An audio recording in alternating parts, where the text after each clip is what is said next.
Welcome to this video on the basics of Medicare Parts A, B, C, and D. Explained. Here is what you'll learn.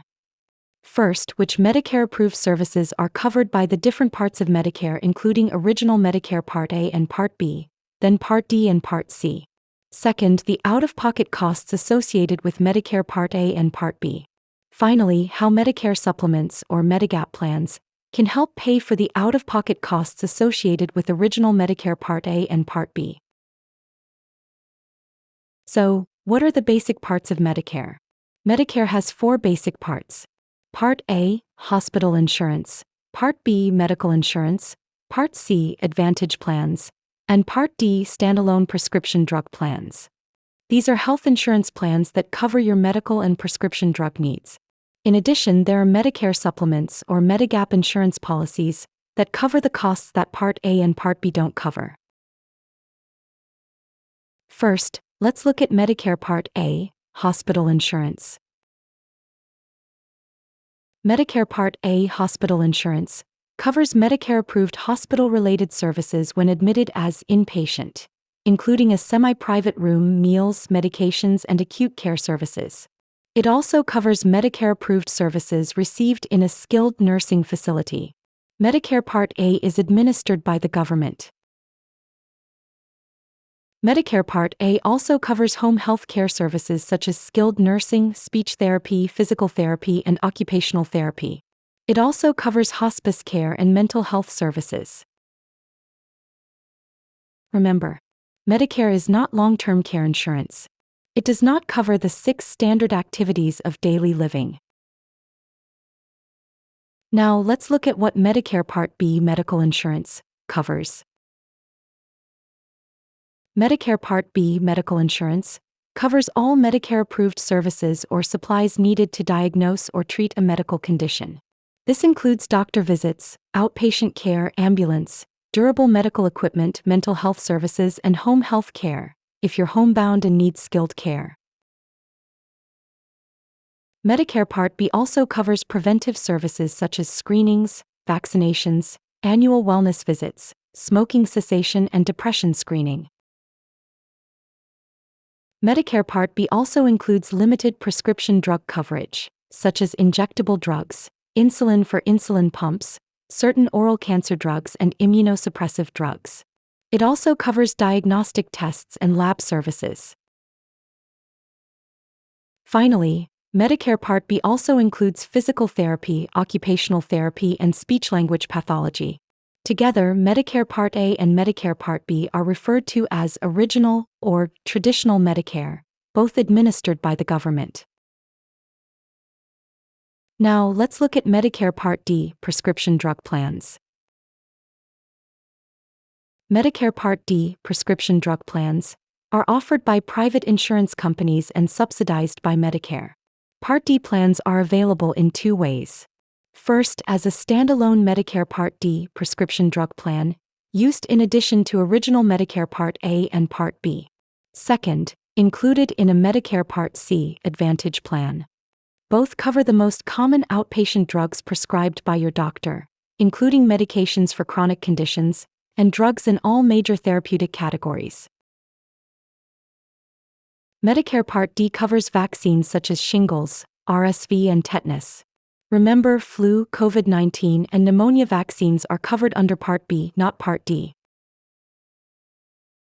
Also, Medicare Part D covers some medical supplies such as insulin used in pumps and certain anti-rejection drugs.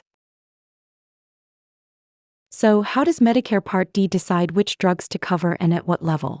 Each insurance company offering Part D plans establishes a formulary, which is a list of covered drugs organized into tiers.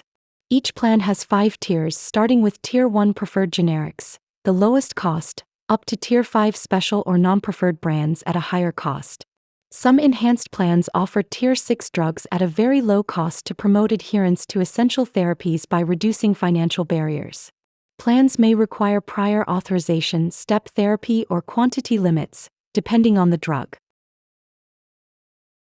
In addition, Medicare established 3 cost-sharing phases to help reduce how much you pay for prescription drugs.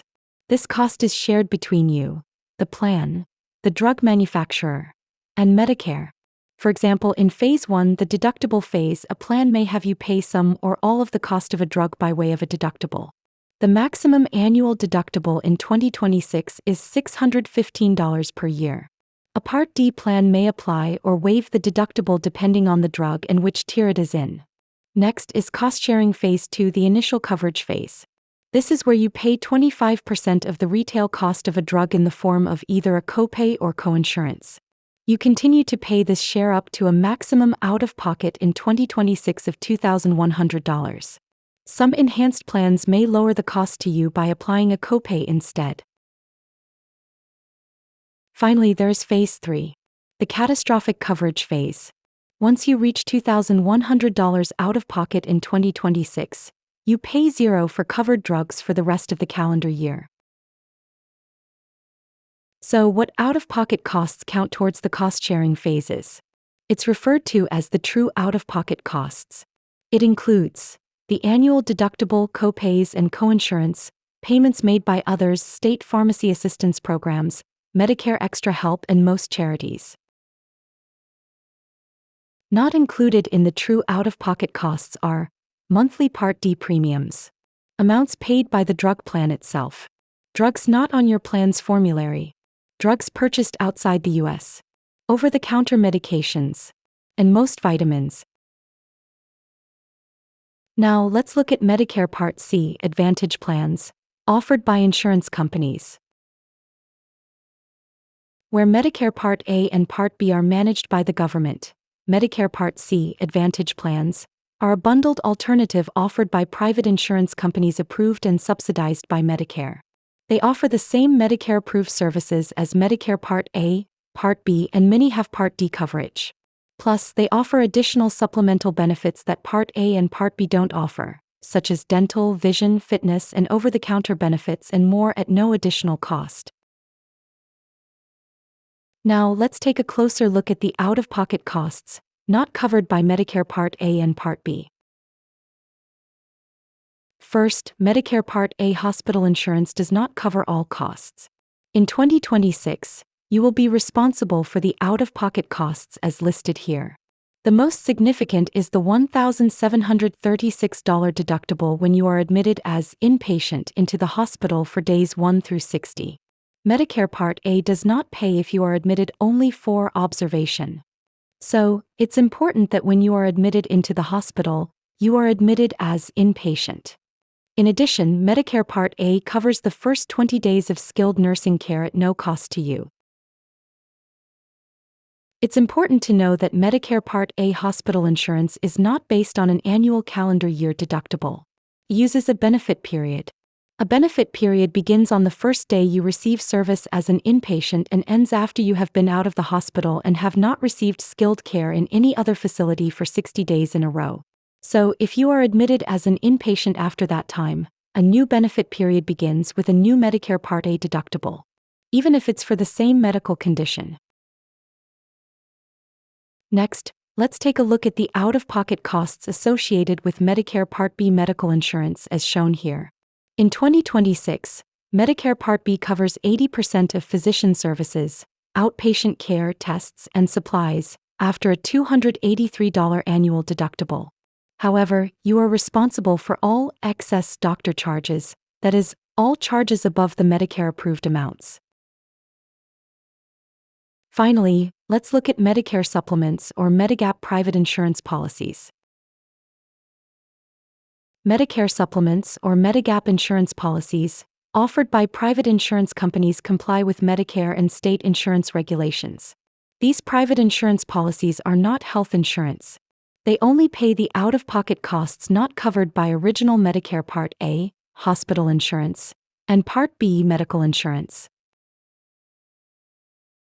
These private insurance policies offer a variety of options from Plan A through Plan N, each designed to pay a specific combination of out-of-pocket costs. Plan F is no longer available to new Medicare enrollees. Plan G is then the most comprehensive, covering all Medicare out-of-pocket costs except for the Part B annual deductible of $283 in 2026. Monthly premiums vary by plan and insurance company. It's important to note that Medigap policies limit enrollment to very specific times. The main one is the Medigap open enrollment period.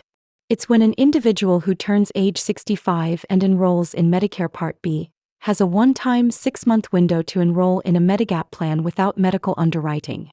After that time, the insurance company may ask health questions as part of their medical underwriting. Individuals may be rated up or even turned down for coverage. Need more information about Medicare? Check out these videos on our YouTube page at Benefit Care. For more information about Medicare and how it applies to you, contact your trusted state-licensed, Medicare-certified independent insurance agent to help you find the Medicare plans that fit your unique health and financial needs. Remember, it doesn't cost any more to use an agent.